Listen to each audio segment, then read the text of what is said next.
అనుకున్నది అనుకున్నట్టు జరుగుతుంటే తిన్నది తిన్నట్టు అరుగుతుంటే అంత మంచిగానే ఉంటుంది. కానీ గాచారం బాగా లేకపోతే ఏమన్నా కింద మీదికి అయితే మాత్రం ఇక షురు అవుతాయి కష్టాలు.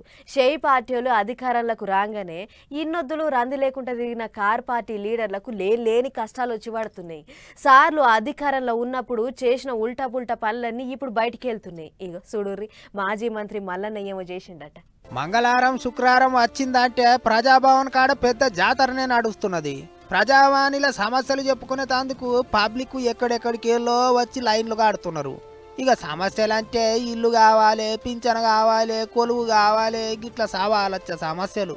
అందులోకి నడుమ లీడర్ల మీద కూడా కంప్లైంట్లు పోతున్నాయి.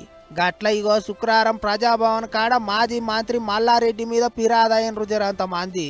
గుండ్ల పోచంపల్లి కాడ 23 ఎకరాల భూమి కబ్జా పెట్టిండని మల్లన్న మీద మస్తు గరం అయినరు పబ్లిక్. అంతేకాదు మల్లారెడ్డి బామ్మర్ది శ్రీనివాసరెడ్డి కూడా కబ్జాలు చేసిండని పొట్టు ఆడిపోసుకున్నారు. శ్రీనివాసరెడ్డి ఎవరండి? మల్లారెడ్డి బామ్మర్ది. ఆయనకి వెళ్ళి అడుగుతే ఆయన ఏమంటాడు, అయ్యా నేను ఎందుకు వచ్చినా, నేను దానికోసం ఏం రాలేదు, నాకేం సంబంధం లేదంటే. అప్పుడు పదవి ఉన్నప్పుడు అహంకారంతో మాట్లాడిన మాటలు వేరే ఉండే. ఇప్పుడు మల్లారెడ్డికి పదవి పోయింది, అలా గవర్నమెంట్ పోయింది కాబట్టి ఇప్పుడు మాటలు వేరే విధంగా వస్తున్నాయి. అలా ఒరిజినల్ డాక్యుమెంట్ చూడమను, మా ఒరిజినల్ డాక్యుమెంట్ చూడమను. అది చాలా ఫేక్ డాక్యుమెంట్. ఇట్లా మా ఒక్కలే కాదు ఇంకా ఎంతమంది చేసిండో కూడా దయచేసి ఈ గవర్నమెంట్ చూసుకోవాలని చెప్తున్నారు. మొత్తం 600 మంది దాకానే వచ్చిర్రు. బుగులు పట్టించి భూములు గుంజుకున్నాడు, మా భూములు మాకిప్పిర్రి సార్లు అని ప్రజావాణిలో కంప్లైంట్ పెట్టిర్రు.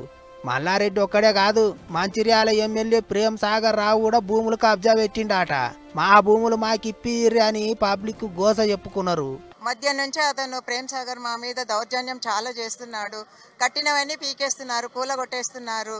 మేమేమి చేయలేకపోతున్నాము. పోయి భయపడేది అక్కడికి వెళ్ళడానికి కూడా భయపడుతున్నాము. మా పైసలు డబ్బులు పెట్టిన ఫ్లాట్ మా పిల్లలకు మేము ఇచ్చుకోకూడదండి. మేము ఎన్ని రోజులు ఇలా కష్టం అనుభవించాలి ఆయనతోని. ఇది ఎప్పటికన్నా సాల్వ్ చేయాలి. ఎన్ని వేళ తిప్పలు పడ్డా కానీ మాకు కావడం లేదు. దయచేసి మీరు ఇదేమన్నా సాల్వ్ చేసి మా జాగాలు మాకు ఇప్పిస్తే చాలండి. ఎట్టున్నది చూడర్రి లీడర్ల కథ.